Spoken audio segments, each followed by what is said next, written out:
أكرره بشار الأسد في حرب.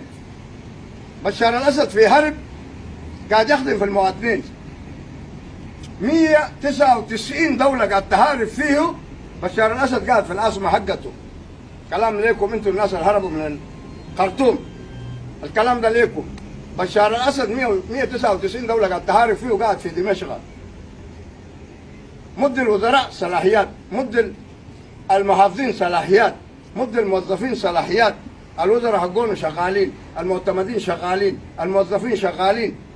زول 199 دولة قاعد تحارب في بشار الأسد، هو قاعد في دمشق ما يتحرك من دمشق، وقاعد يمشي زيارات للمرافق العامة، وبيجاء إسرائيل قاعد تضرب فيه، قاعد تضرب في المطارات حقك، بيجاء تركيا قاعد تضرب في المعارضة.